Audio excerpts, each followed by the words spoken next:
Seigneur, nous te recommandons ce moment. Tu sais combien nous avons besoin de toi, combien nous dépendons de toi. Alors nous te supplions, magnifique Esprit de Dieu. Viens prendre le total contrôle de ce moment. Viens diriger toutes choses, viens conduire toutes choses. Viens glorifier le nom de Jésus au milieu de nous. Nous ne voulons pas être vus. Nous ne voulons pas être admirés, appréciés. C'est Jésus seul qui doit être rendu visible en ce moment. Ce que nous voulons, c'est que exactement ce que tu as prévu pour ce moment soit relâché. Saint-Esprit, Saint-Esprit, Saint-Esprit, Saint-Esprit, Saint-Esprit, Saint-Esprit, Saint-Esprit, Saint-Esprit, Saint-Esprit, Saint-Esprit, Saint-Esprit, Saint-Esprit, Saint-Esprit, Saint-Esprit, Esprit de Dieu, c'est toi que nous appelons en ce moment, c'est toi que nous voulons voir. Nous te supplions, viens conduire toutes choses, viens inspirer toutes choses. Magnifique Esprit de Dieu, tu es le bienvenu en ce moment, tu es le bienvenu en ce lieu. Alors nous te supplions, magnifique Esprit de Dieu, prends le total contrôle de ce moment. Prends le total contrôle de ce moment. Viens diriger toutes choses. Viens conduire toutes choses. Viens nous éclairer. Viens nous illuminer. Viens nous diriger. Viens. Oui, Saint-Esprit. Saint-Esprit. Esprit de Dieu. Oui, Saint-Esprit. Oh oui, Saint-Esprit, Saint-Esprit, Saint-Esprit, Saint-Esprit, Saint-Esprit, oh oui, Saint-Esprit, Saint-Esprit, Saint-Esprit, Saint-Esprit, Saint-Esprit, nous te supplions, magnifique Esprit, viens diriger toutes choses, viens conduire toutes choses. Nous nous attendons à toi, magnifique Esprit, Esprit de Dieu, Esprit de gloire, Esprit de feu, Esprit de révélation, Esprit de sagesse, Esprit de conseil, Esprit de gloire, magnifique Esprit, oh oui, Saint-Esprit, Saint-Esprit, Saint-Esprit, tu es attendu, tu es désiré, tu es le bienvenu, tu es attendu, magnifique Esprit, oh oui, Saint-Esprit, Saint-Esprit, Esprit de Dieu, Esprit de feu, prends tes quartiers en ce lieu, viens atterrir, viens diriger, viens embrasser, viens éclairer, viens, oui viens, oui viens, oh oui Saint-Esprit, oh Esprit de Dieu, Esprit de feu, oh Saint-Esprit, oh oui Saint-Esprit, Saint-Esprit, magnifique, oh oui magnifique, Esprit de Dieu, Esprit de feu, viens m'environner, viens m'envelopper, viens me soulever, viens me diriger, viens me conduire, viens m'inspirer, Esprit de Dieu, Esprit de feu, Esprit de force, Esprit de sainteté, magnifique Esprit, Esprit de Dieu, Rakata, Shalado, Rabébé, oh oui, Saint-Esprit, oh oui, Saint-Esprit, oh Saint-Esprit, Saint-Esprit, oh oui, Saint-Esprit, Esprit de Dieu, magnifique Esprit, Esprit de feu, oh Saint-Esprit,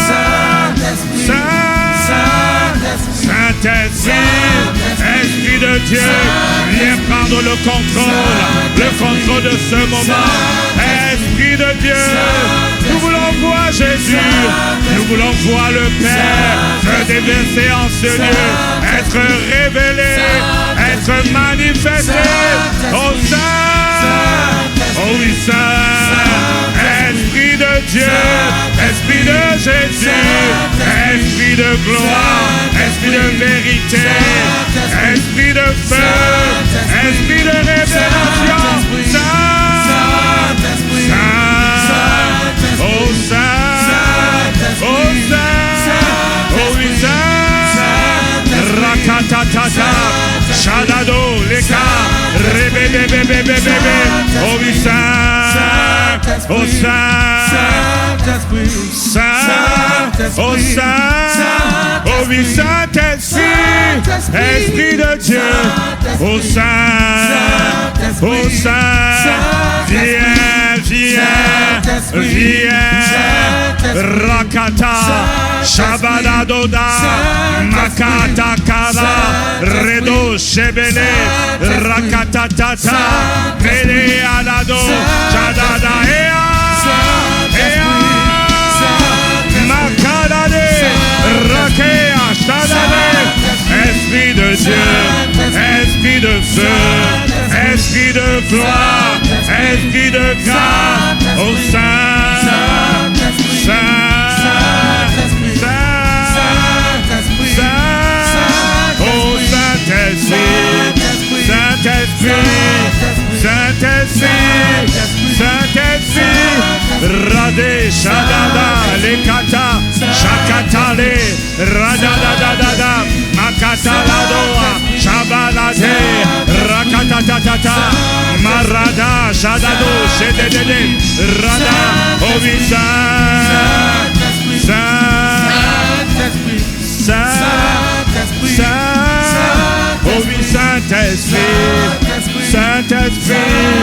Saint-Esprit, Saint-Esprit, est-ce que tu peux acclamer?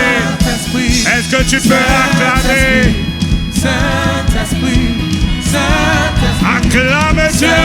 Saint-Esprit, Saint-Esprit, Shamalado, Rakatatata, Shebebebebebe, Rakatata, Shebebebebebe, Rakata, Shadado, Raka, Heya, Heya, Heya, Heya, Heya Kanama Katalade, Shabalade, Shadado, Shabalabe, Rakatatatata, Shememememememe, Rade, Shakatalade, Rade, Shada, Heya, Heya, Heya, Hayakata, Shebebebe, Heya, Heya, Shamanana, Reketeke Balababa, Rakatatata, Shemememe à la doche.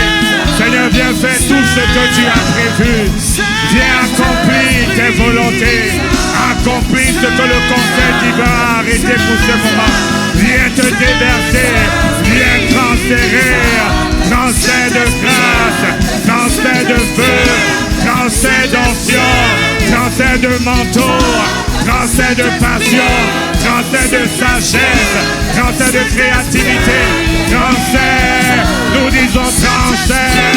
Viens transférer. Viens transférer. Viens te déverser. Viens. Magnifique Esprit de Dieu. Prends tes quartiers en ce lieu. Prends tes quartiers. Oh oui, Saint. Saint. Saint. Oh oui, Saint. Oh oui, Saint. Saint-Esprit. Saint-Esprit, Saint-Esprit, Saint-Esprit, Saint-Esprit. Merci de prendre tes quartiers en ce lieu. Merci parce que tu as fait ton entrée. Tu étais là, mais tu te déploies. Tu as créé ce moment. Tu valides ce moment. Et nous te disons merci. Merci pour tout ce que tu vas faire. Au nom de Jésus-Christ. Est-ce que tu peux pousser des cris de joie? Est-ce que tu peux acclamer? Acclame Dieu. Est-ce que tu peux pousser des cris de joie? Est-ce que tu peux faire mieux que ça? Est-ce qu'à gauche on peut pousser des cris de joie? À droite on doit faire mieux que ça, mieux que ça, mieux que ça. Poussons! Poussons! Des cris de joie! Poussons, poussons, poussons! Des cris de joie! Poussons, poussons, poussons! Des cris de joie! Poussons, poussons! Poussons! Des cris de joie. Poussons, poussons! Des cris de joie. poussons, poussons! Des cris de joie. Poussons, poussons! Des cris de joie. Poussons, poussons, poussons! Des cris de joie. Poussons, poussons, poussons! Des cris de joie.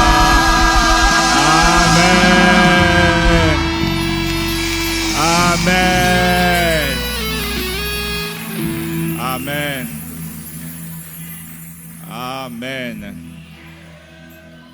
Amen. Dieu va faire quelque chose d'extraordinaire dans ta vie durant cette conférence. Amen. Ta vie va changer de dimension au nom de Jésus. Dieu fera quelque chose de beau et de merveilleux. Amen. Amen. Ceux qui veulent s'asseoir peuvent s'asseoir. Amen. Vous savez, souvent le Saint-Esprit, c'est bien de dépendre de l'Esprit et c'est difficile de dépendre de l'Esprit en même temps. Parce que le message que j'ai préparé, ce n'est pas ce que je vais donner. Donc ce que je vais donner, c'est ce qui monte dans mon cœur. Amen. Et je sais que ça veut dire que le Seigneur sait quel est ton besoin. Et le Seigneur veut répondre à ce besoin. Amen. Amen. Donc avant de rentrer dans le message selon ce que j'ai à cœur, je vais juste revenir rapidement sur la distinction. Amen. La distinction. La Bible dit qu'on n'allume pas une lumière. On n'allume pas une lampe plutôt pour la mettre sous le boisseau. Mais on la met sur le chandelier afin qu'elle éclaire toute la maison. Amen. Donc la Bible nous dit ici que le but de la lampe, c'est de faire quoi? C'est d'éclairer la maison. Si jamais tu allumes une lampe et tu la déposes au sol, elle ne va pas éclairer toute la maison. Elle va éclairer juste une petite partie de la pièce. Cette lumière éclaire toute la salle parce que les lumières ont été mises en haut. Amen. Mais si on les met au sol, la salle sera moins éclairée. Amen. Donc la distinction, c'est lorsque la gloire de Dieu devient visible dans ta vie. Amen. C'est ça la distinction, c'est lorsque la gloire de Dieu devient visible dans ta vie. Lorsque la gloire de Dieu est invisible, peu importe, c'est bien, tu peux prier, tu peux jeûner, mais Dieu dit que ma volonté, c'est que tu sois à une position qui fait que le monde autour de toi voit la gloire de Dieu. Amen. Donc ça veut dire que la distinction n'est pas une option. Parce que la vérité, c'est que derrière notre distinction, il y a... Parce que la distinction, c'est la position. Tu vois, la position, c'est sur le chandelier. Amen. La position, c'est comme si Dieu te mettait sur la table. Comme si Dieu t'accrochait au plafond. Mais la distinction, ce n'est pas la finalité. La finalité, ce n'est pas juste de briller, d'être visible. La finalité, c'est la mission. C'est-à-dire que les gens soient éclairés. Que les personnes deviennent des disciples. Amen. C'est ça la finalité. Et quand tu comprends la finalité, tu comprends donc que le fait d'être mis au plafond n'est pas une option. Oui, ce n'est pas une option. Ce n'est pas quelque chose que tu peux choisir ou ne pas choisir. Il y a des personnes qui disent, mais si Dieu ne me distingue pas, ce n'est pas grave, c'est moi qui perds. Mon ami, lorsqu'on parle de distinction, on ne parle pas de toi. On est en train de parler de tous ceux qui dépendent de toi. On est en train de parler de ceux qui sont attachés et associés à ta destinée. Quand Dieu t'a envoyé sur cette terre, ce n'était pas pour que tu te réalises. Le but de la distinction, ce n'est pas de se réaliser de manière glorieuse. Le but de la distinction, c'est d'occuper une position qui nous permet d'accomplir notre mission. Et tu dois savoir qu'à chaque mission est associée une position. Oui, parce que souvent on a l'impression que non, je n'ai pas besoin de position pour accomplir ma mission. La lampe a besoin de position pour bien jouer son rôle. Amen. Et dans chaque saison, Dieu a prévu une position à partir de laquelle tu dois accomplir la mission. Amen. C'est pourquoi la Bible dit que Joseph chez Potiphar, qu'est-ce qu'il était distingué? Il avait une position qui lui permettait d'influencer et d'amener la lumière et la gloire de Dieu. Jusqu'à ce que son maître a reconnu que Dieu est avec lui.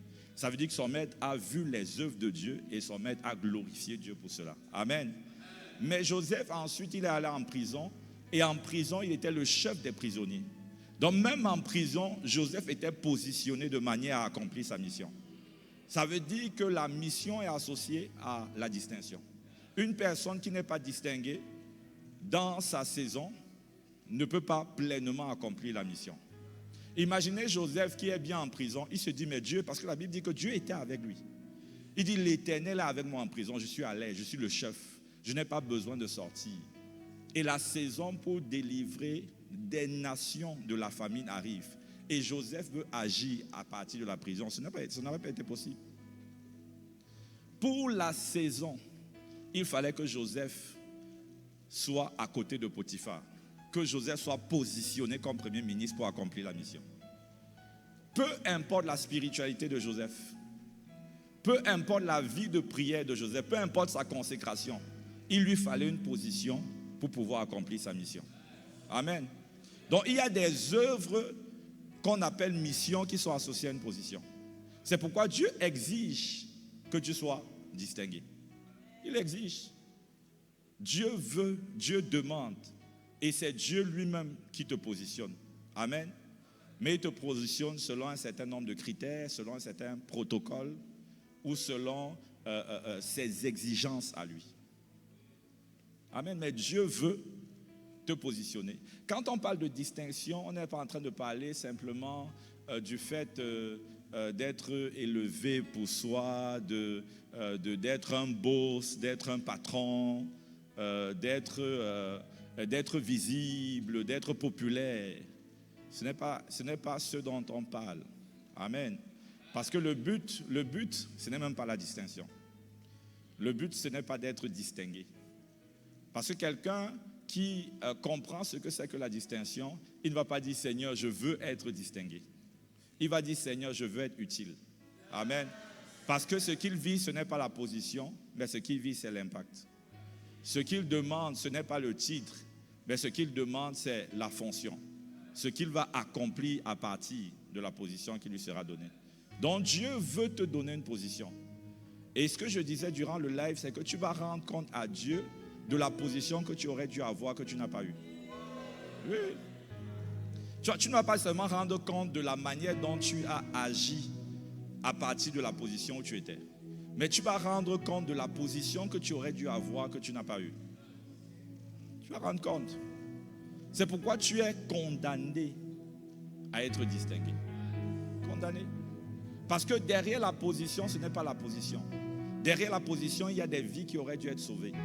Il y a des vies qui auraient dû être transformées. Il y a des destinées qui auraient dû être enfantées. Derrière la position que tu n'as pas atteinte, il y a beaucoup de choses qui ont été manquées dans l'agenda de Dieu. Imaginez Joseph qui ne devient pas premier ministre, mais qui reste un chrétien fervent. Dieu va lui dire, mon petit, viens ici. Il tire ses oreilles. Viens. Je vais te montrer le nombre de morts qu'il y a eu dans le monde à cause de toi. Je vais te montrer le nombre de destinées qui ont été avortées à cause de toi. Tu dis, mais j'étais bien, je te servais. Il dit, mais tu n'étais pas à la bonne position. Tu n'étais pas à la bonne position. Donc, et beaucoup, justement, le but du diable, c'est de pervertir la distinction ou de nous donner une fausse image de la distinction ou de nous pousser à emprunter les mauvais chemins pour être distingués. Parce que le diable va te dire, c'est toi, et il faut que tu sois le boss. Il faut que tu deviennes un patron. Il faut que quand tu arrives quelque part, on sache que tu es dans la place. Tu vois? Mais ça, ce n'est pas le but de Dieu. Et ce n'est pas sur ces critères-là que Dieu va te distinguer. Le pasteur Yannick a évoqué plusieurs points hier. Et il a évoqué le point du cœur. Je vais pas revenir dessus. Mais vraiment, c'est parce que c'est le fondement. C'est la base. Dieu sélectionne toujours sur la base du cœur. Amen. Il y a des œuvres qui sont associées à une position. Dieu veut que tu aies cette position, mais Dieu te positionnera sur la base du type de cœur que tu as. Donc il y a un cœur qui fait que Dieu te résiste. Il y a un cœur qui fait que Dieu te laisse où tu es. Il y a un type de cœur. Et donc le cœur est fondamental. Le cœur est très important. Le cœur, c'est capital. Amen. C'est vraiment capital. Donc je voulais juste revenir dessus. Et le but de la distinction, on dit, afin que les hommes voient vos œuvres et qu'ils donnent la gloire à Dieu. Amen. Donc le but de la distinction, c'est que Dieu soit glorifié. Parce qu'il y a des œuvres que tu produis, ça ne glorifie pas Dieu. Ce n'est pas mauvais, mais ça ne glorifie pas Dieu. Ce n'est pas mauvais, mais ça ne glorifie pas Dieu. Je me rappelle quand c'était en 2007, j'étais en stage dans une entreprise et j'évangélisais. Et par la grâce de Dieu, il y a une collègue qui avait été touchée et elle était tellement zélée. Elle aimait parler de Dieu. Et un jour, elle donne un témoignage. Elle dit vraiment croyez en Dieu. Et les gens lui disent, ah, ton Dieu, est-ce qu'il existe? C'était en France. Il dit, ah, ton Dieu, est-ce qu'il existe? Elle dit, mais oui, il m'a fait réussir un examen. Tous disent, mais petite, nous aussi on a réussi. Nous aussi on a réussi. La vérité, c'est que c'est Dieu qui lui a fait réussir. Mais dans le système du monde, il y a un certain type d'œuvre qui suscite l'étonnement et qui donne la gloire à Dieu. Amen. C'est pour ça que Dieu veut te distinguer. Pour que les païens puissent dire, il y a le doigt de Dieu. Ça, c'est le doigt de Dieu. Amen. Que ça, c'est le doigt de Dieu. Quand si tu viens juste dire, bon, j'ai eu mon bac, il va te dire, moi, je ne crains pas ton Dieu, mais j'ai aussi eu mon bac. Amen. Donc Dieu veut et Dieu va te distinguer pour sa seule gloire. Amen. Il va te positionner au bon niveau pour que tu puisses accomplir pleinement la mission qu'il t'a confiée. Et pour chacune des saisons, il va te positionner à chaque fois au bon niveau. Amen. Pour chaque saison, afin qu'on ne puisse pas dire de toi méchant. Tu vois, c'est méchant que de ne pas être à la position à laquelle Dieu nous attendait. C'est méchant. C'est méchant même. C'est bien méchant. Dieu t'attend à une position et tu n'es pas là. Parce que tu crois que Dieu... la Bible dit que chacun... On dit la lampe, on pose la lampe sur le chandelier. On n'a pas dit un chandelier quelconque. Ça veut dire que chacun de nous a un chandelier qui porte son nom. Il y a une place qui t'attend. Et lorsque tu ne l'occupes pas, cette place reste vide. Et c'est une place d'autorité. C'est une place à partir de laquelle tu accomplis les desseins de Dieu dans cette génération. Et donc elle est restée vide. Et les conséquences sont graves. C'est pourquoi Dieu dit méchant serviteur. Le serviteur avait un talent, mais il n'avait pas eu ce que Dieu attendait de lui. Amen. Donc la position que tu es supposé avoir. Et je dirais même encore, l'argent que tu étais supposé avoir, que tu n'as pas eu, tu vas rendre compte à Dieu. Tu vas rendre compte à Dieu que Seigneur, tu vois ma vie, c'était compliqué, tu crois que Dieu aura pitié de toi. Dieu, il y a un ange qui va apparaître pour te donner une petite dive. Pour dire, l'argent que tu aurais dû avoir, que tu n'as pas eu, tu rendras compte à Dieu. C'est ce que la parabole du talent nous enseigne. Parce que l'argent n'est pas pour t'enrichir. L'argent n'est pas pour améliorer tes conditions de vie. L'argent est un outil, une capacité que Dieu te donne pour accomplir un mandat. Donc ça veut dire que si tu n'as pas cette capacité, tu handicapes ce que Dieu veut faire à travers toi. Donc tu vas rendre compte à Dieu.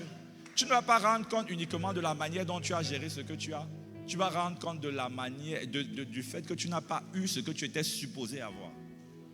Tu vas rendre compte à Dieu. C'est pourquoi Dieu regarde le serviteur et dit méchant. Parce que derrière l'argent qu'il n'a pas eu, il y a des orphelinats qui n'ont pas été créés. Derrière l'argent qu'il n'a pas eu, il y a des étudiants qui n'ont pas été soutenus et qui ont arrêté l'école après le bac. Moi, l'une de mes plus grandes craintes, c'est d'arriver au ciel et Dieu me montre une image. Et Dieu me montre quelqu'un, je vois quelqu'un de puissant. Il dit, c'était supposé être le pôle de ta génération. Et je dis, mais je n'ai pas connu cette personne. Il dit, mais en effet, l'orphelinat que tu devais créer, c'était pour lui. Sauf qu'entre-temps, il n'y a pas eu d'orphelinat et il est mort sous les ponts. Il a été poignardé par quelqu'un. Sa destinée était avortée. Donc c'est bien méchant de ne pas enfanter les œuvres dont tu enseignes.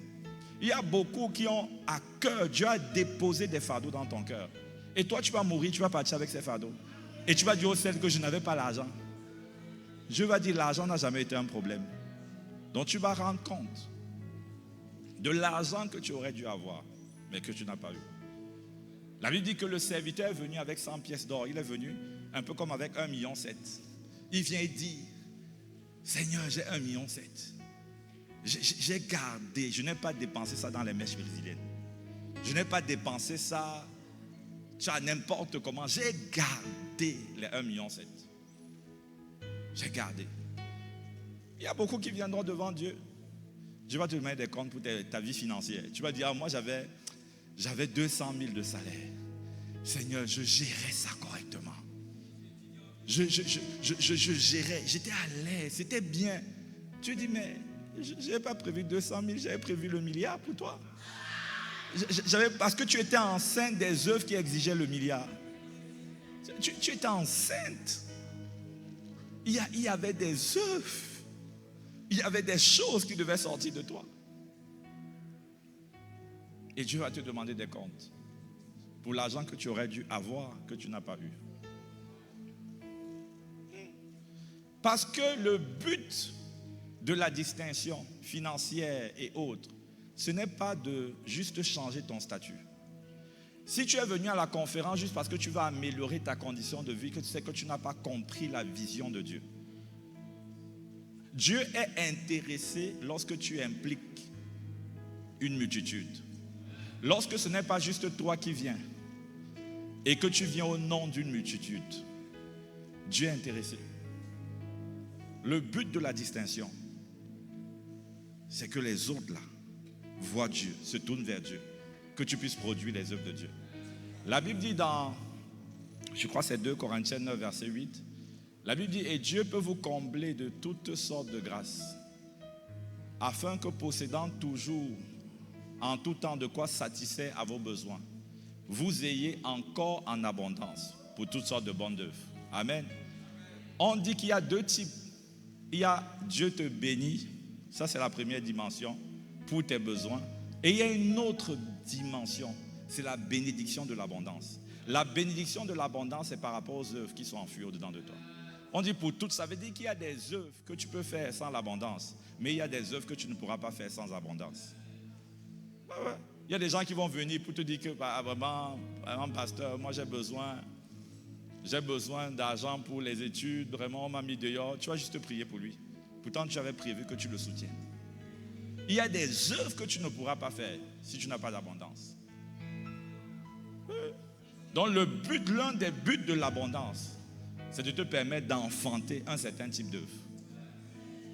Donc c'est pourquoi l'abondance n'est pas une option. C'est pourquoi tu ne dois pas avoir peur et tu dois être à l'aise avec le fait d'avoir beaucoup d'argent. Oui, tu dois être à l'aise. Tu dois être à l'aise. Vous savez, le diable connaît l'importance de l'argent. C'est pourquoi il a perverti l'image que les chrétiens ont de l'argent. On a commencé à dire l'argent est présenté comme si c'était le diable. Pourquoi? Parce que le diable veut éloigner. Vous savez, l'une des entités les plus puissantes qui existent, c'est Mammon. Et Mammon, ce n'est pas l'amour de l'argent. Mammon, c'est l'entité satanique qui régit la sphère des finances. Ça veut dire que le but de Mammon, c'est de te faire aimer l'argent selon lui et non selon Dieu.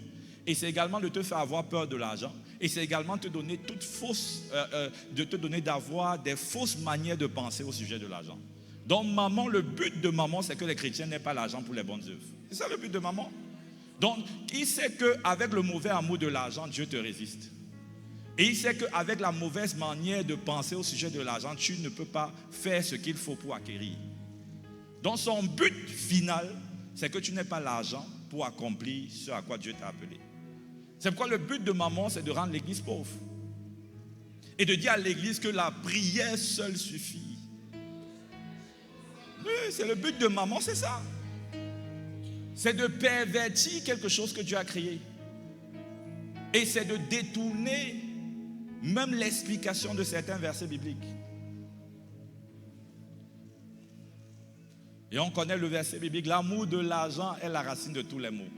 Vous connaissez le verset biblique? L'amour de l'argent est la racine de tous les maux.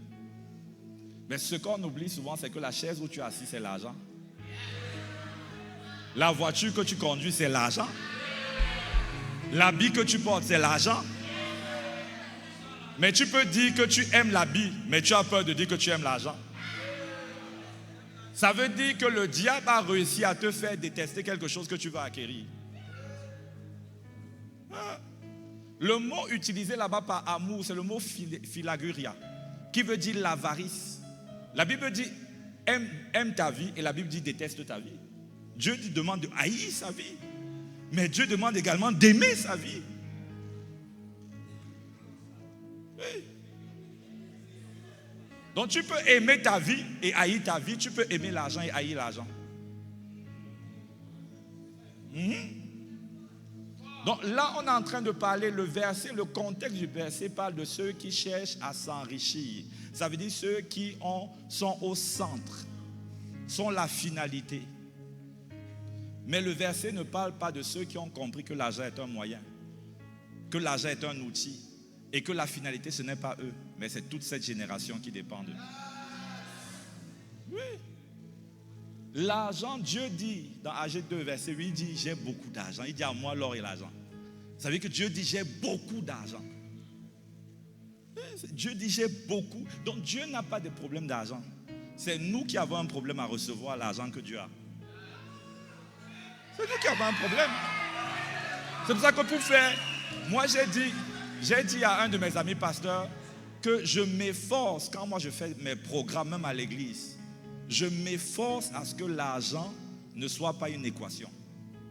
Ne soit pas je veux faire, mais est-ce que.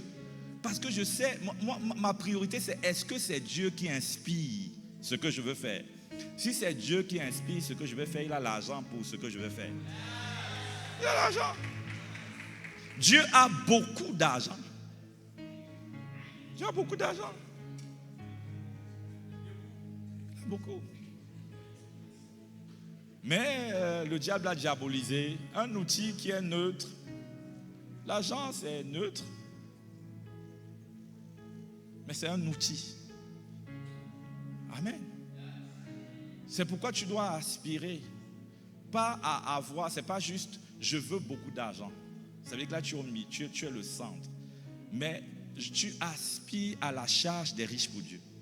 Tu aspires, tu désires être cette solution entre les mains de Dieu. Tu désires, parce que les riches pour Dieu ont une charge. Ils ont une charge. Tu peux dire que non, Seigneur, vraiment, je trouve qu'on doit avoir un bâtiment plus grand. Je veux être le financier du prochain bâtiment de l'église. Là, tu aspires à la charge. Il y a trop de pauvres à l'église. Je veux pouvoir financer à moi tout seul, chaque mois, une dizaine de familles. Tu aspires à la charge de riche pour Dieu. Tu aspires. Dieu n'a pas de problème. Dieu veut donner beaucoup d'argent à son peuple. Dieu veut donner beaucoup d'argent. Avec beaucoup d'argent, on ferait mieux et plus. Quelqu'un va dire non, pasteur, mon ami. Avec beaucoup d'argent, on ferait mieux et plus. Avec beaucoup d'argent, il y a des campagnes qu'on n'organise pas parce qu'on n'a pas d'argent.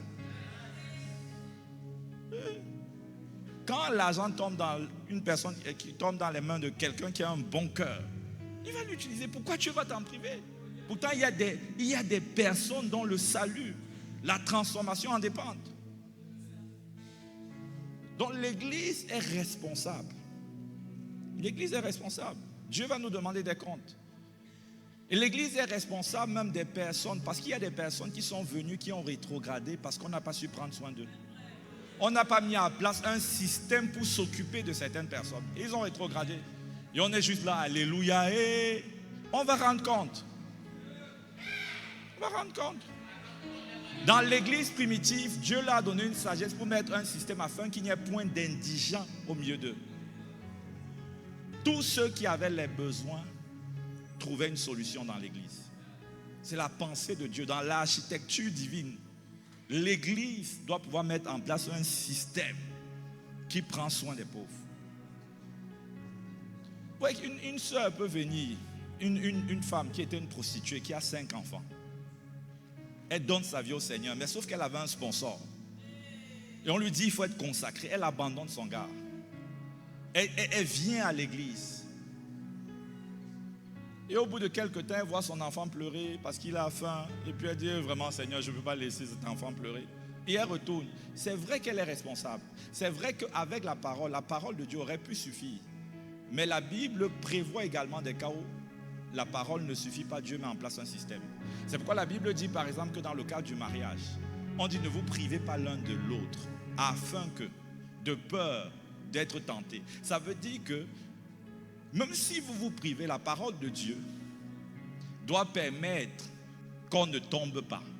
Mais Dieu dit, de peur que, il faut un système dans la famille qui fait que vous ne vous privez pas l'un de l'autre. Ça veut dire quoi? Ça veut dire que Dieu n'est pas juste intéressé par le fait que la personne, tu peux dire, mais elle aussi, elle aurait dû s'attacher au Seigneur. La finalité pour Dieu, c'est qu'elle reste attachée. Qu'elle ne soit pas tentée outre mesure. Et que nous puissions mettre en place un système qui permet de prendre soin de ce type de personnes. Permet de prendre soin. On ne va pas juste rejeter. Non, elle est fautive, mais nous, on est aussi responsables. Elle est responsable. C'est pour ça qu'il nous faut beaucoup d'argent. Et si tu as beaucoup d'argent, si Vase d'honneur Boaké a beaucoup d'argent, et qu'ils organisent et qu'ils donnent des repas tous les dimanches, je vous assure, vous allez faire le culte au stade.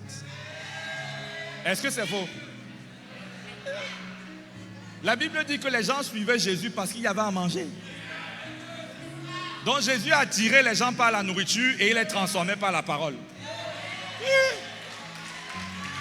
Beaucoup de gens suivaient Jésus parce qu'il y avait la nourriture. Donc c'était le système de Jésus. Il dit, vous ne me suivez pas parce que vous avez vu les miracles. Vous ne me suivez pas à cause des choses spirituelles. Vous me suivez parce que vous avez mangé et vous êtes rassasiés. Donc, si on met en place des systèmes, on va pouvoir attirer plus de personnes et on pourra transformer plusieurs parmi eux. Amen. Mais le diable connaît.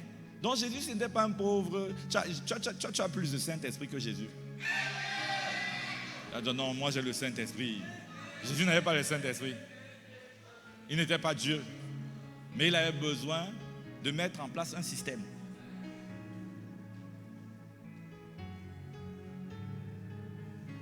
Donc le diable a compris l'importance et le diable est en train de pervertir la vision de l'argent.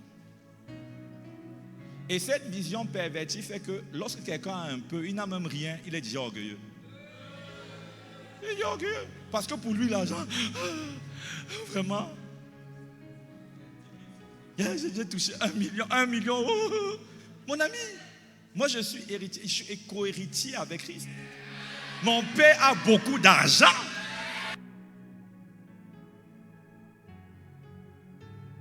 Beaucoup d'argent. Amen. Il a beaucoup. Ah, lui, là, c'est lui le créateur de l'argent. C'est pas le diable. L'argent n'appartient pas au diable. L'argent n'appartient pas au diable. L'argent n'appartient pas au diable. L'argent appartient à Dieu. Mais Dieu le donne selon un protocole. Parce qu'avant de t'utiliser, Dieu veut d'abord se rassurer de te garder. Le problème, c'est que ceux qui aspirent, le problème déjà, c'est que beaucoup n'aspirent pas à la charge. Ils aspirent plutôt à l'argent. Beaucoup se mettent au centre.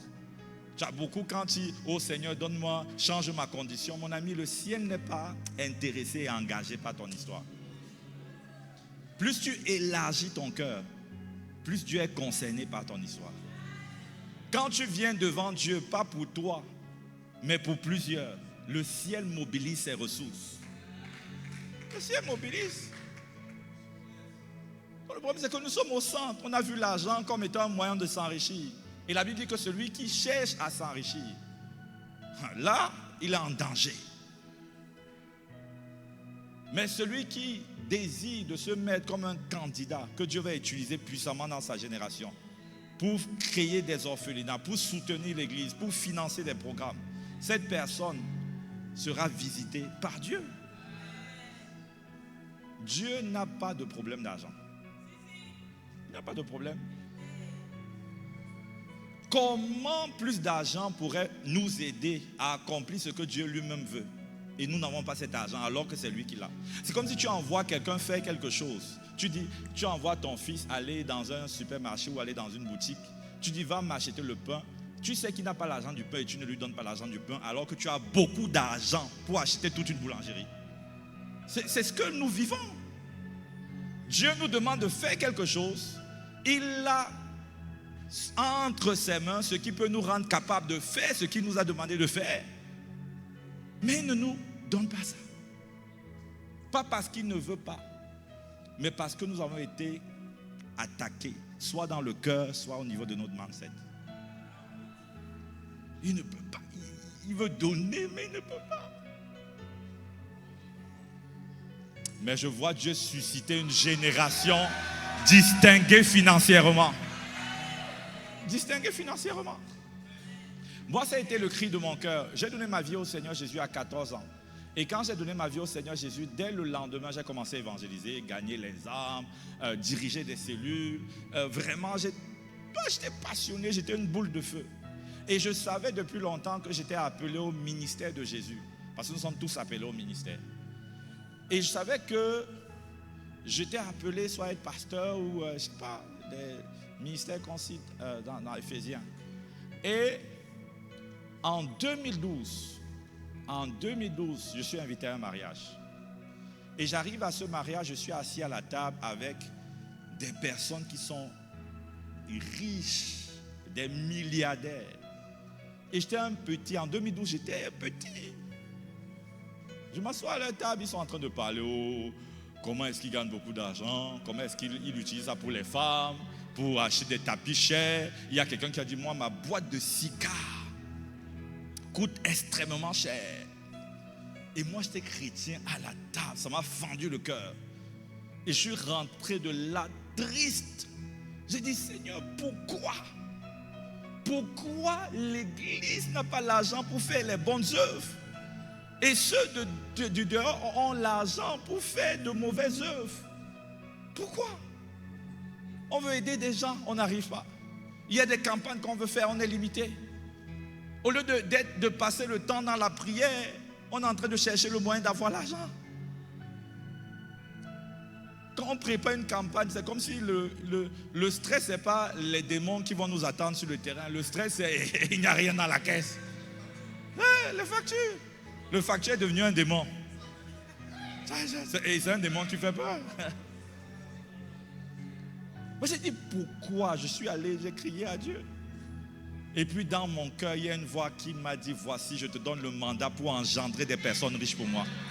En 2012, que voici, je te donne le mandat.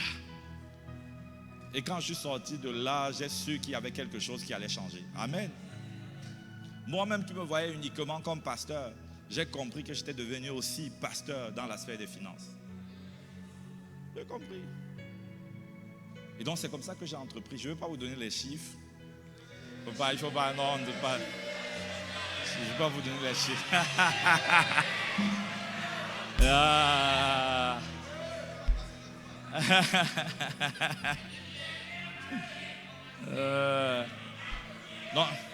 Non, je peux pas. Bon, je vais pas. En tout cas, c'est beaucoup, c'est beaucoup. C'est beaucoup. Et ce que j'essaie de dire, c'est que Dieu cherche des personnes qu'il va distinguer pour lui. Il cherche. En fait, Dieu est plus intéressé par toi, par ta distinction, que toi-même. Parce que la finalité de la distinction, ce n'est pas toi, c'est Dieu. Quand tu penses que tu es plus intéressé, tu essaies de tordre le doigt de Dieu, ça veut dire que tu as même une mauvaise conception de la distinction. Tu ne comprends pas que la finalité, c'est Dieu. Il est plus intéressé. Tu es plus intéressé. C'est pourquoi mes projets, je les fais sans stress. Parce que je sais qu'il est plus intéressé que moi par le succès de mes projets. Parce que ce ne sont pas mes projets, c'est des projets qu'il m'a confiés. Il est plus intéressé, il est plus intéressé. Et c'est pourquoi il y a une main, il y a une main. Et quand tu comprends ça, tu n'es plus... tu comprends que c'est devenu comme ton projet est devenu comme un ministère.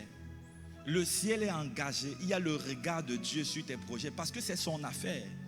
Il est intéressé. Il est intéressé.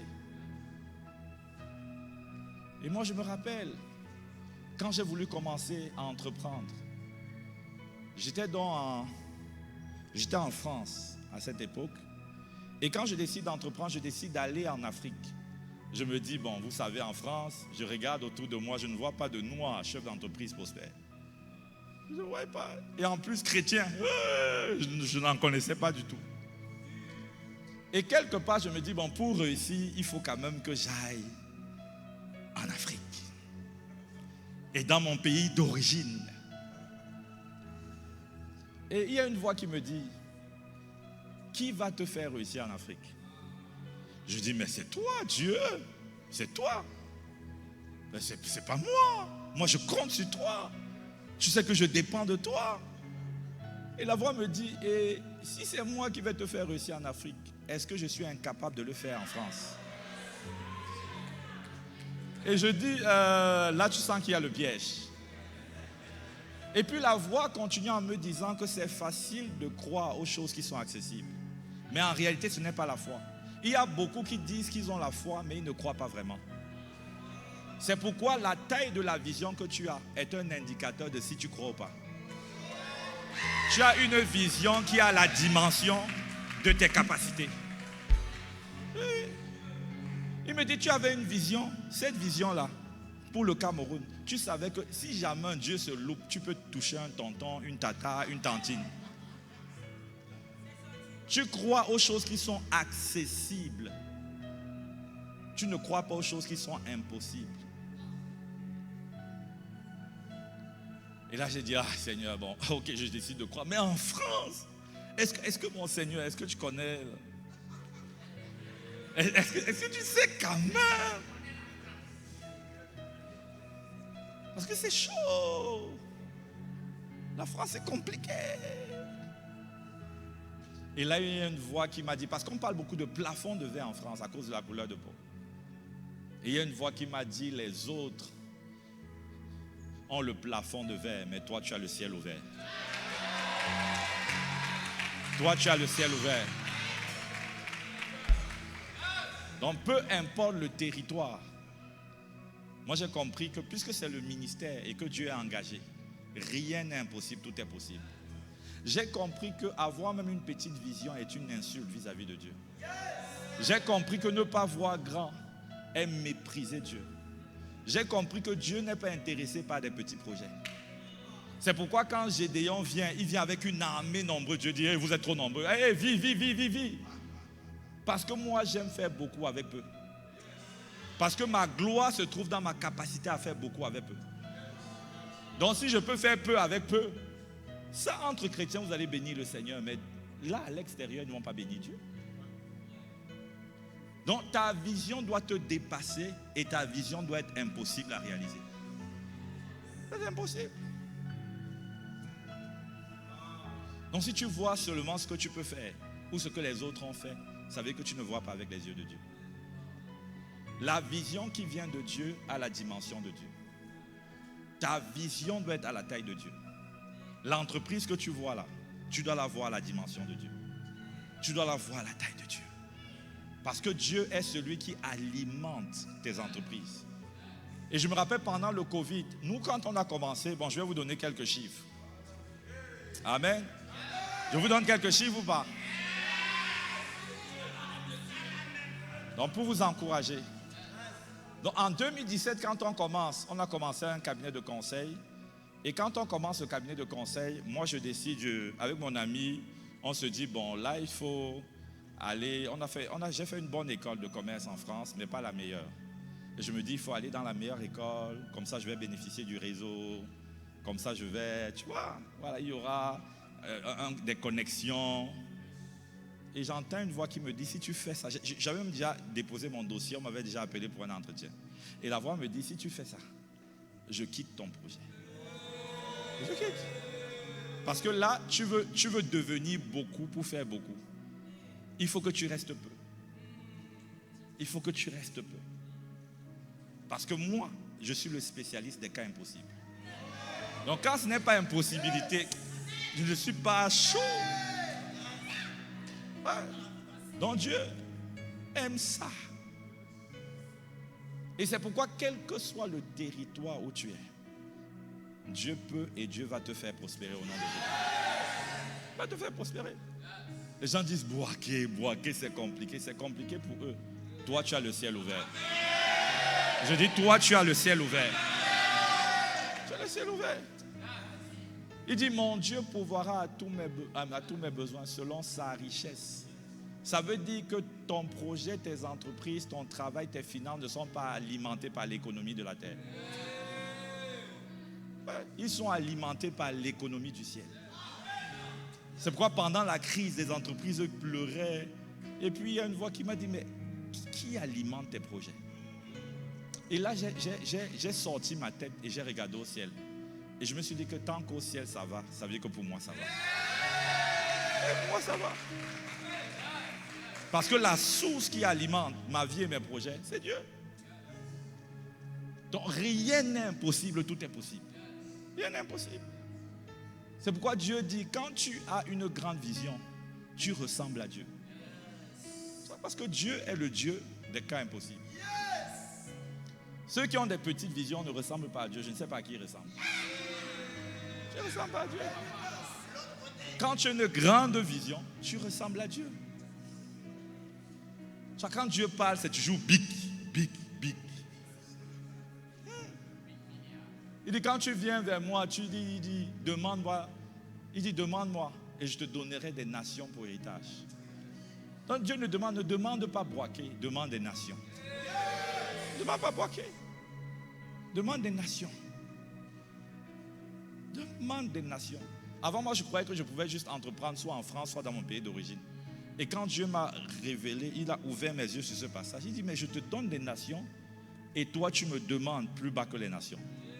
Je te donne des nations et toi, tu me limites. Tu sais, le niveau de foi que tu as et la vision que tu as, c'est ce que Dieu va utiliser pour te visiter. Et tu auras l'impression que, si tu baisses le standard, tu auras l'impression que tu as obtenu le meilleur de Dieu, alors que Dieu pouvait faire plus. Tu auras l'impression que mais Dieu, il a fait des trucs extraordinaires. Mais Dieu n'a même pas encore commencé. Parce que c'est de la mesure dont tu te sers que tu seras servi. La vision que tu as détermine comment tu peux puiser dans l'océan infini de la puissance de Dieu. C'est ça. C'est que tu dois voir grand. Tu ne dois pas être limité. La Bible parle d'Abraham. La Bible dit que Abraham, Dieu veut permettre à Abraham de rentrer dans la promesse. Il veut faire d'Abraham il ne veut pas bénir Abraham. C'est important de comprendre que le but de la distinction, ce n'est pas d'être béni, c'est de devenir une source de bénédiction. Dieu dit, je te bénirai afin que tu sois une source de bénédiction. Ça veut dire que tu n'es pas un réservoir fermé qui accueille et qui garde. Tu es un canal ouvert qui prend et qui verse. Amen. Tu es un canal ouvert. Et Dieu dit, je vais faire de toi un canal. Mais Dieu lui dit, sors de ta tente. Parce qu'il y a des tentes desquelles tu dois sortir si tu veux voir et si tu veux accomplir ce que Dieu a prévu pour toi. Il y a des tentes. Il y a diverses tentes. Il y a des limites. Il y a des manières de penser.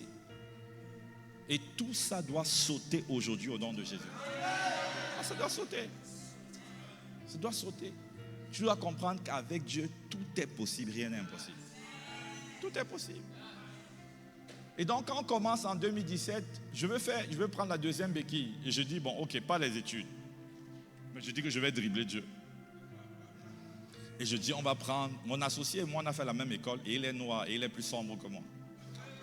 Donc là, on va quand même avec peu. Mais Dieu aime peu pour faire beaucoup. Amen. Donc quand c'est le peu, Dieu est excité. Excité. Oh Seigneur, toi tu es là. Oh Seigneur, donne-moi 100 000. Je te bénirai toute ma vie. Le ciel n'est pas engagé. Le ciel n'est pas engagé. Oh Seigneur, vraiment, permets-moi d'avoir la voiture. Et le pire, c'est que tu viens de prier. Tu dis, oh Seigneur, envoie l'archange Michael. On va mobiliser un archange pour toi. Hein? On va mobiliser l'archange pour toi. Et donc moi je me suis dit, on va avoir un troisième associé. Mais cette fois-ci, ça sera un blanc. Troisième associé blanc. Dieu a dit, il y a une voix qui est montée dans mon cœur qui a dit, vous le prenez, en même temps moi je sors. Donc soit c'est mon affaire, soit ce n'est pas mon affaire. Donc on n'a pas pris de troisième associé blanc. On est resté 2 et on a commencé en 2017. Et en moins de 1 an, en moins de 1 an et demi, on avait déjà atteint le milliard. En 2-3 ans. Tu veux que je continue ou pas?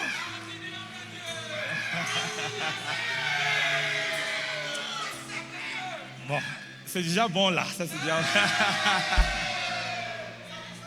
déjà... c'est déjà bon. C'est déjà bon. Donc, juste pour dire que dans un environnement où je ne connaissais pas de noirs, peut-être il y en avait, qui était chef d'entreprise et qui prospérait, Dieu a fait de nous une exception. Amen. Dans un environnement compliqué, hyper concurrentiel, parce que l'une des entreprises que j'ai montées, c'est dans la finance des marchés. C'est très select, très, très select. Et donc, je me rappelle quand j'étais étudiant, mon responsable de master m'a fait venir un jour dans son bureau et j'allais en master 2 et j'avais choisi la spécialité finance des marchés. Et il m'a dit, parce que c'est tout ce qui est bourse là, ouais, tout ce qui est bourse de valeur. Et il me dit, mon ami, je ne suis pas raciste, mais je te conseille de choisir une autre filière.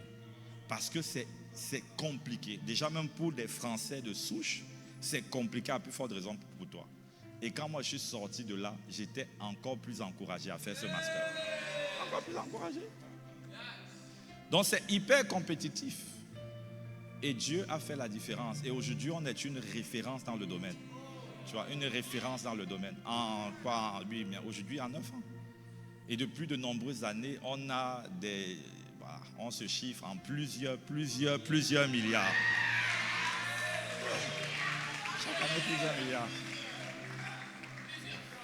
Et je ne dis pas ça pour... On n'est pas, comme je dis, ça ne nous impressionne pas. Parce qu'on a compris que l'argent est un moyen. C'est pourquoi ceux qui sont autour de moi, je peux être avec toi, mais tu ne sais pas tout ce que j'ai. Et je peux même pas te dire tout ce que le Seigneur a pu faire. Tu vois, tu sais pas, tu ne peux pas savoir. Parce que ce n'est pas le but, ce n'est pas ce qui nous définit. Et tout ça, c'est un moyen. Parce que nous sommes enceintes des choses. Il y a des choses dont je suis enceinte. Il y a des gens qui peuvent se dire, oh, tu es déjà bien, mon ami. Ce n'est pas pour mon confort. Ce dont je suis enceinte, tu n'as pas idée. Je suis enceinte des choses. Il y a parmi vous des personnes qui sont enceintes d'orphelinat. D'autres sont enceintes d'université. Il y a une grâce financière qui viendra dans votre vie. Une grâce financière. Une grâce qui va porter vos entreprises. Porter vos entreprises. La grâce va le faire. C'est la grâce de Dieu. La grâce quand Dieu est engagé dans un projet.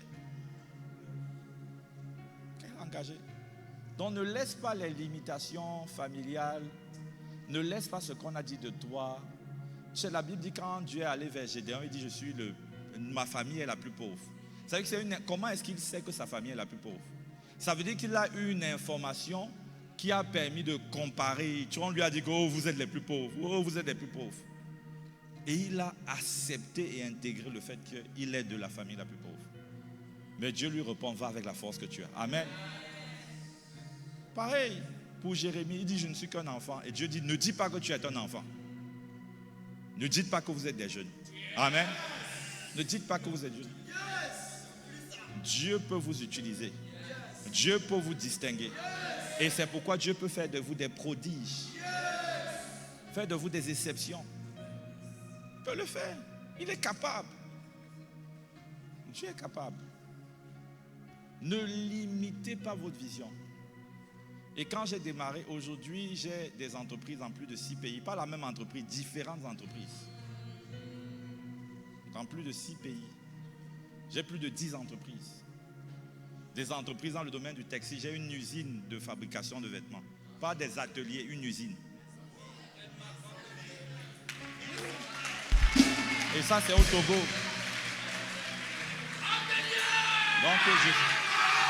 Donc dans plusieurs domaines. Dans le domaine des médias, de la production, du conseil, dans l'immobilier, dans plein de trucs.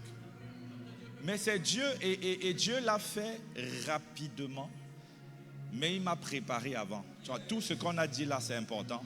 Toutes les lois dont on a parlé, j'avais prévu de parler des lois spirituelles, de la distinction. Mais bon, je suis en train d'aller, je ne sais pas où. Mais Dieu veut étirer quelqu'un. Je sens que il veut étirer ta vision. Il veut que tu comprennes que tu ne dois pas te limiter. Il veut. La Bible dit que Dieu demande à Abraham de sortir. Il dit sors de la tente. Parce que si tu restes dans la tente, tu ne peux pas voir. Amen. Donc quelqu'un doit sortir de la tente. Dis à ton voisin, sors de la tente. Sors de la tente. Dis à l'autre voisin, sors de la tente. Sors de la tente. Ouais, il faut sortir de la tente. Pour voir, tu dois sortir de la tente. Pour voir, tu dois refuser les limitations. Tu dois refuser. Refuse. Ta vie n'est pas alimentée par la terre. Ton cas est différent. Dieu est le Dieu des impossibilités. Et Dieu est intéressé lorsque tu as une grande vision. Vous savez, les petites prières ne sont pas le signe d'une grande humilité. Les petites prières sont le signe d'une grande incrédulité.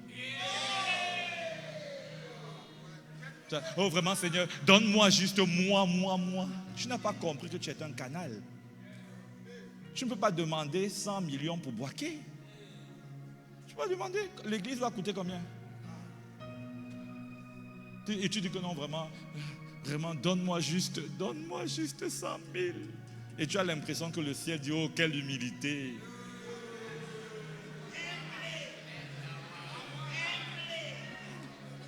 Le ciel dit, quelle incrédulité.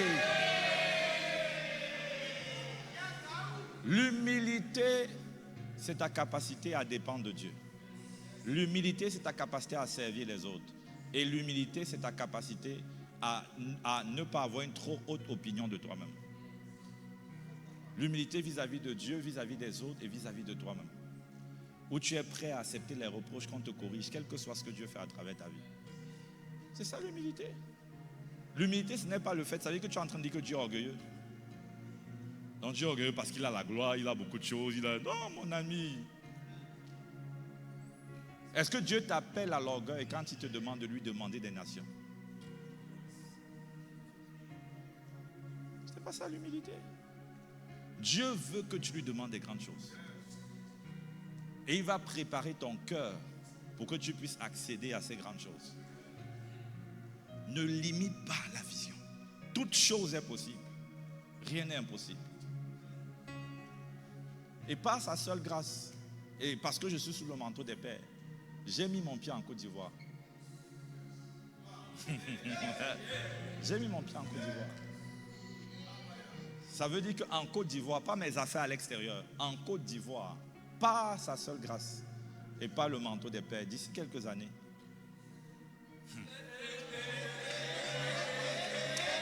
je ne veux pas trop vous choquer.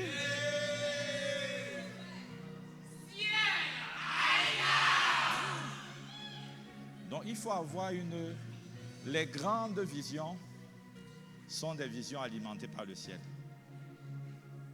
Amen. Donc si tu veux intéresser Dieu dans ton affaire, Tu dois avoir une grande vision. Tu sais, imagine-toi quelqu'un vient te voir. Il te dit, j'ai un projet. Un projet qui va nous donner 100 francs chaque année. Tu vas lui dire, petit, va voir quelqu'un d'autre là-bas avec ton projet.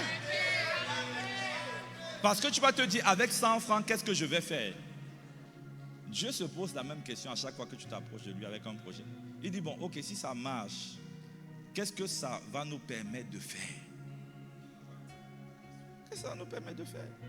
Parce que la finalité, c'est l'avancement du Dieu. C'est la finalité. Donc l'église doit avoir beaucoup d'argent. Toi, tu dois avoir beaucoup d'argent. Et Dieu va se rassurer avant de te donner beaucoup d'argent, de te donner le bon cœur. De te donner le bon cœur. Mais je veux que tu réalises que la volonté de Dieu, c'est que l'église soit distinguée pour les bonnes œuvres. C'est la volonté de Dieu. Donc vois grand. Ne te limite pas. Ne limite pas la main de Dieu. Tu sais, tout est un témoignage. Même des petites choses que Dieu fait, c'est un témoignage. Mais il y a beaucoup de petits témoignages qui auraient dû être des grands témoignages. Imaginez-vous Joseph, tu vois, qui s'échappe de la prison. Il va à la maison, il va rendre témoignage. J'ai fui la prison. C'est un témoignage, mais c'est un petit témoignage. Un petit témoignage. Je me suis échappé, gloire à Dieu. On va bénir, on va célébrer Dieu, on va louer Dieu. Mais c'est un petit témoignage. Donc il y a des gens qui ont des petits témoignages alors que tu avais prévu de grands témoignages. Tu as prévu de grands témoignages. C'est ça. Donc Dieu veut alimenter. Tu dois comprendre que Dieu veut et Dieu peut. Amen. Dieu veut et Dieu peut. Dieu veut. Moi, Dieu a beaucoup d'argent. Dieu a beaucoup d'argent. On m'a envoyé en Côte d'Ivoire donc pour prendre la responsabilité des églises Impact Centre Chrétien en Côte d'Ivoire. Et puis, j'ai lancé également une église. Du coup, on a commencé une nouvelle église. J'étais déjà pasteur de l'autre côté. Et j'ai décidé, on m'a envoyé de toute façon, je n'avais pas le choix. Je suis soumis aux parents. Ils disent, me voici esclave.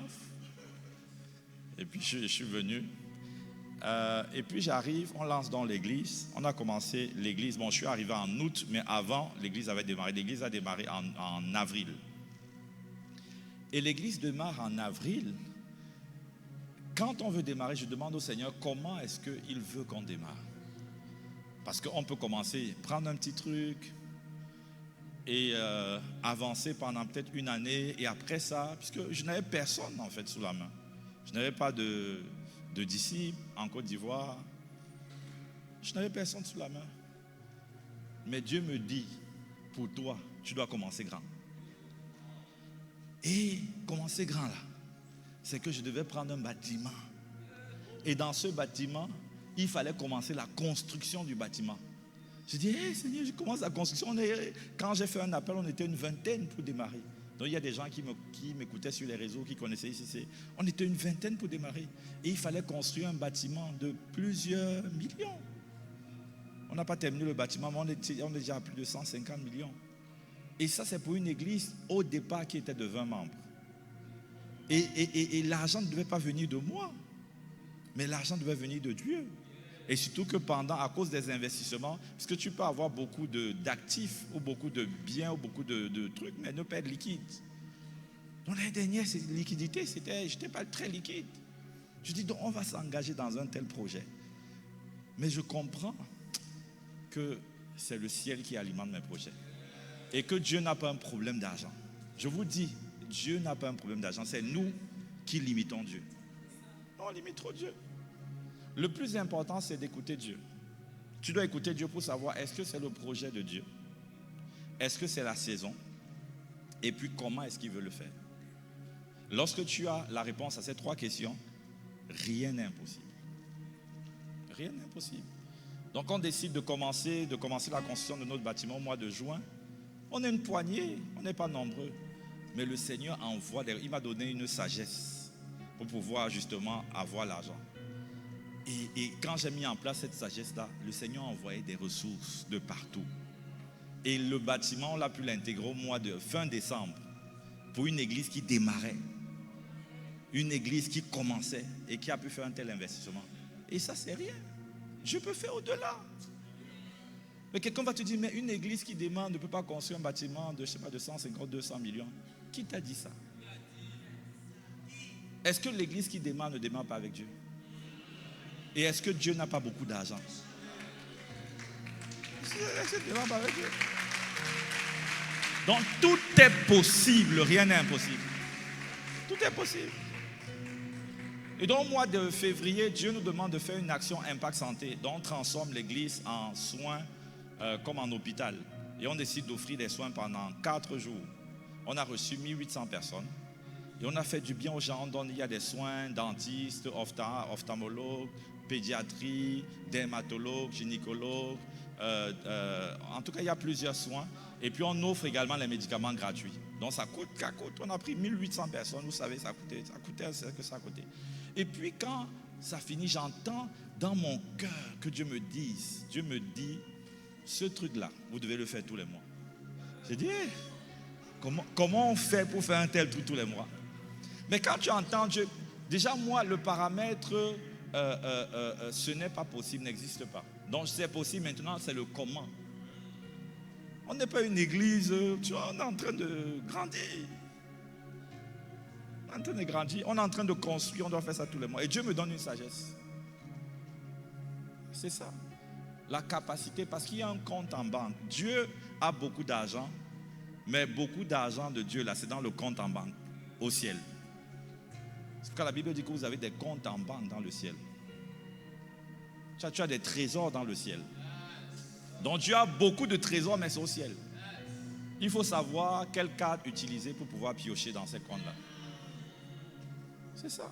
Et la voix de Dieu te donne l'instruction pour pouvoir piocher. Mais tu dois savoir qu'il y a une source intarissable. Il y a beaucoup que Dieu donne pour accomplir la mission. Rien n'est impossible, tout est possible. Alors on a commencé, donc tous les premiers samedis du mois, l'église se transforme en hôpital.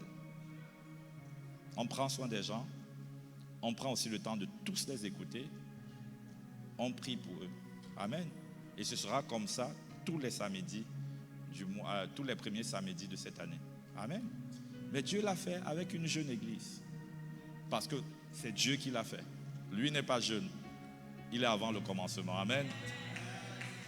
Il possède toutes choses. C'est lui qui garde les clés du trésor. Donc tout est possible, rien n'est impossible. Ne limite pas Dieu. Ne limite pas Dieu. C'est toi qui définis la base à partir de laquelle Dieu traite avec toi. C'est toi. Plus tu augmentes ta foi et ta vision, plus tu vas obtenir le meilleur de Dieu. Oh, c'est toi. Ne limite pas Dieu. Dieu peut engendrer plusieurs milliardaires pour lui dans cette salle. Dieu peut le faire. Dieu peut le faire. Dieu peut distinguer plusieurs. Ça ne doit plus être l'exception. Ça doit être la norme. Aujourd'hui, l'argent est tellement attaché à Satan que lorsque quelqu'un a l'argent, on se demande qu'est-ce qu'il a fait de mal. On dit il a vendu qui est mort dans sa famille, tu vois. Parce qu'on a associé, le diable a réussi à associer l'argent à son image. Parce que les chrétiens ont décidé de délaisser, c'est le diable, c'est le... Tu vois, mais c'est les mêmes chrétiens qui font ça, qui veulent l'argent. Tu vois.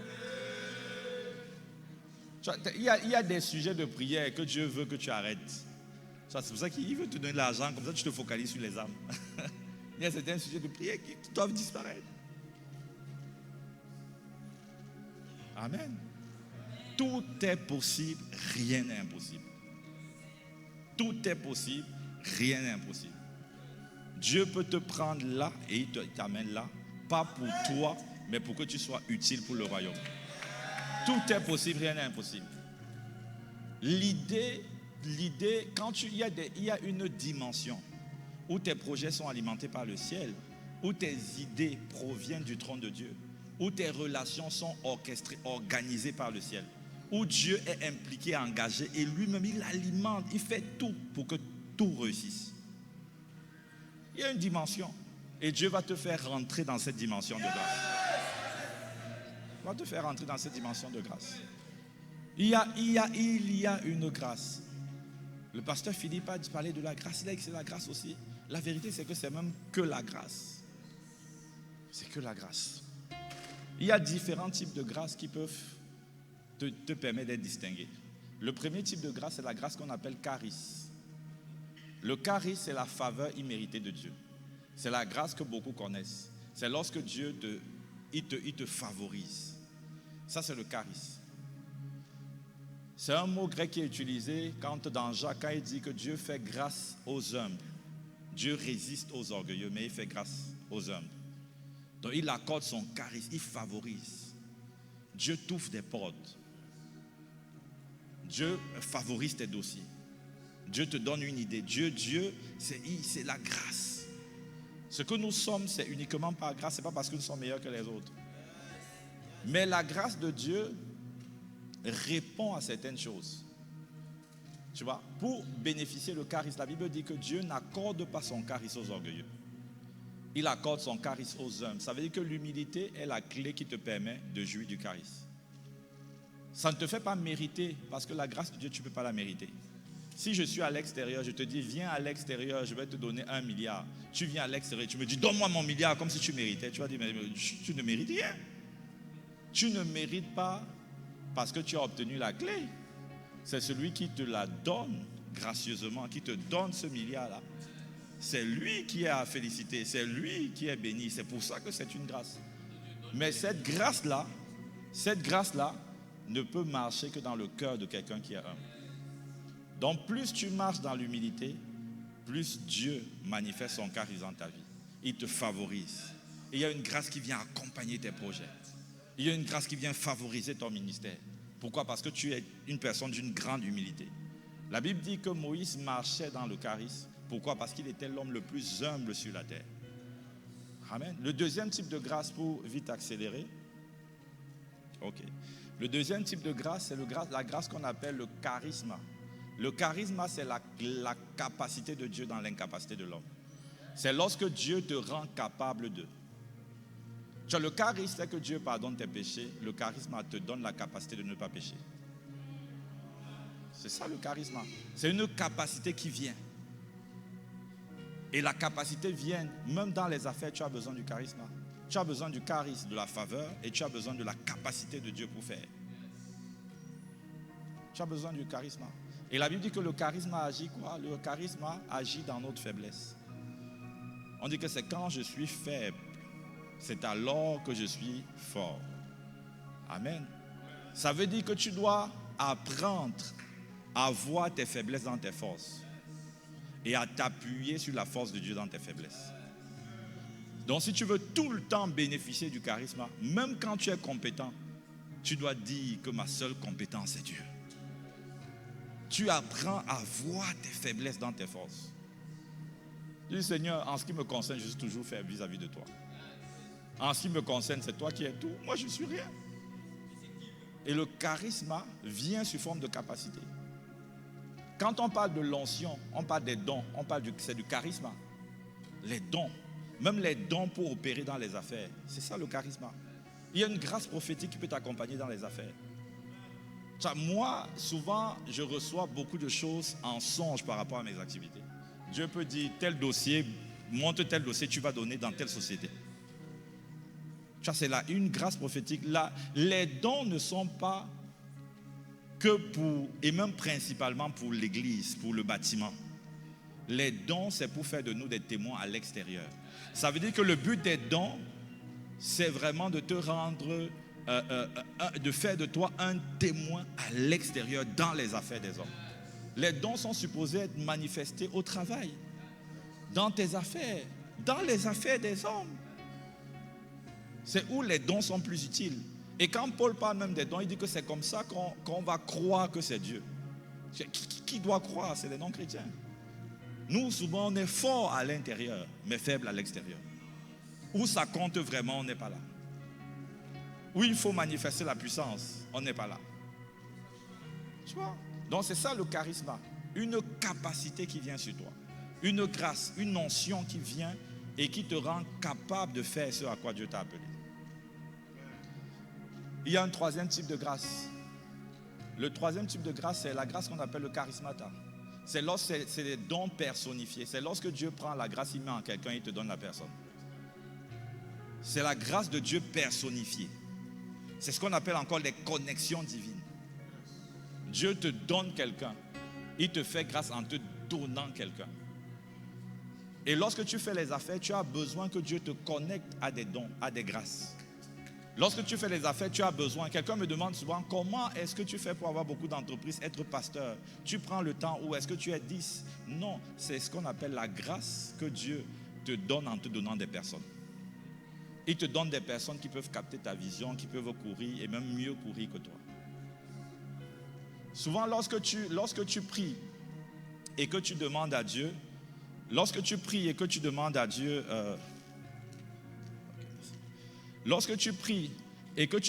Dieu certaines choses, Dieu te répond souvent en t'envoyant des personnes. Tu vois? Et le charismata, ce qui va te permettre d'opérer dans le charismata, c'est ta capacité à discerner les personnes que Dieu t'envoie et à les valoriser.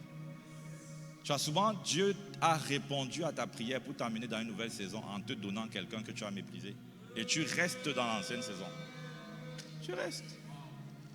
Donc c'est pour ça que tu dois mettre la grâce de discerner. Il y a des personnes, quand elles viennent dans ta vie, elles accélèrent. Il y a des personnes, quand elles viennent dans ta vie, le diable pervertit tout. Donc le diable également, c'est charismata. Il les met dans ta vie comme Lot dans la vie d'Abraham. Et ça te freine. Dès que Lot part, et c'est où Dieu commence à dire, les terres que tu vois. Mais c'était déjà là depuis. Et il y a des personnes, quand elles viennent dans ta vie, il y a comme une grâce qui est augmentée, qui est accélérée. Donc il y a des dons. Tu ne peux pas faire un projet tout seul. Tu ne peux pas réussir tout seul. Parce que quand Dieu te voit, il ne te voit pas que toi. Il y a une puissance qui se dégage de l'unité. Et Dieu veut te donner des personnes avec qui tu peux accomplir le mandat. Mais tu as besoin de la grâce d'avoir des vaillants. Même David avait ses vaillants. C'est une grâce. Donc il faut savoir discerner et honorer. En termes de charismata, tes parents naturels sont par exemple des charismata. C'est pourquoi la Bible dit qu'en les honorant, tu tapes dans une dimension qui est en eux. Une dimension de grâce qui te permet d'avoir des jours heureux et prolongés et pleins. C'est-à-dire que tu vis vraiment jusqu'au temps. Pourquoi? Parce qu'ils sont des grâces, ils transportent ces grâces. Ce que on dit des jours heureux, la qualité de vie que eux ils transportent pour toi ne peut venir que d'eux. Ça ne va même pas venir de ta vie de prière, ni du Saint-Esprit en toi. Ça va venir de ta capacité à les honorer. J'ai dit que, mais Seigneur, je suis indépendant, je suis champion, Dieu et moi, on est, mon ami. Dieu ne forme pas des Superman. Non. Dieu dit que tu es un membre de corps. Ça veut dire que Dieu forme des personnes qui sont interdépendantes. Amen. Et dans les charismates, ce sont tes pasteurs. Le papa Philippe, c'est un don. Ta capacité à honorer. C'est également des frères. Il y a des frères qui transportent une grâce dont tu as besoin. Quand tu discernes ça, ce que tu dois faire, c'est semer dans leur vie. Oui. Parce que tu vas taper dans cette grâce en honorant la grâce qu'il y a sur la vie. Il y a des choses que Dieu ne va pas te donner directement, il va passer par ton frère. Parce qu'il te garde dans l'humilité et il garde le lien de l'unité. Amen. Il y a un autre type de grâce qu'on appelle le carito. Il y a plusieurs types de grâce. Le carito, c'est la grâce des intimes. C'est une grâce au-delà du charisme. C'est une grâce qui permet même à Dieu de changer des organisations et des lois pour toi. Le carito, ce n'est pas n'importe quel type de grâce. C'est la grâce d'Abraham. C'est la grâce de David. C'est la grâce des personnes qui ont pris l'habitude d'habiter dans la présence de Dieu. Je crois que c'est ça, c'est le carito. La Bible dit de Moïse. Moïse, c'est quelque chose. que Dieu a interdit au peuple. Myriam et Aaron parlent mal de Moïse. Et Dieu dit, je vais trahir. Tu vois, Moïse n'était pas là pour entendre. Mais Dieu dit, convoque les gens, j'ai quelque chose à te dire. Dieu trahit ce qu'on dit d'un de ses intimes. Tu vois? Pourquoi? Parce que Dieu, il a fait ça pour que Moïse l'empêche de frapper sévèrement les autres. Il savait que s'il ne disait pas, il allait les terrasser. C'est une grâce. Où Abraham dit que Sarah, c'est sa sœur. Et Dieu décide d'aller tuer le roi qui allait coucher avec elle. C'est une grâce, la grâce des intimes. Une grâce qui fait que Dieu change des choses pour toi. Une loi peut être votée pour favoriser ton projet. La grâce des intimes. Dieu fait concourir des choses pour toi. Amen. Il y a un dernier type de grâce, par exemple, qu'on appelle le charizomai. Tu vois? Et dans tout. Mais ce que je voulais juste te dire, pour terminer, ce que je veux te dire et ce que je crois que Dieu a déposé dans mon cœur, ce n'était pas mon message. Je crois. Ouais, c'était le message. Ce n'était pas ce que j'avais préparé, mais c'était le message. Je crois que ce que Dieu voulait faire, s'il faut résumer, c'est d'étirer ta vision. C'est d'étirer ta vision. Ne te limite pas à la dimension à laquelle tu opérais. Ne décide pas de ramener Dieu en bas, décide de monter vers Dieu. Décide de monter. Dieu peut faire de grandes choses à travers toi. Et Dieu va faire de grandes choses à travers toi. Amen. Il y a une grâce qui va venir sur toi, qui va te porter, qui va te soulever et qui va faire de toi un prodige dans cette génération. Il y a une grâce qui va venir. Demain, nous allons prier pour un transfert de grâce. La grâce va venir. La grâce est transférable. Le peu que nous avons capté, nous allons laisser ça ici à Boaké. Et Dieu va engendrer des prodiges. Il va engendrer des signes. Des personnes qui sont des présages. Des personnes qui annoncent une nouvelle saison pour l'Église. C'est ce que Dieu va faire pour vous. Que la grâce de Dieu vous soit donnée. Que la faveur de Dieu soit avec vous et sur vos projets. Que le Seigneur vous accompagne et vous distingue. Que le Seigneur vous favorise en toutes choses. Que le Seigneur vous aide à pouvoir accomplir tous les œuvres et les desseins qu'il a pour vos vies. Que sa main forte et puissante soit sur vous pour vous distinguer au milieu de cette génération perverse. Votre histoire sera différente. Le ciel ouvert sur vous fera la différence. Au nom de Jésus-Christ. Amen, amen, amen.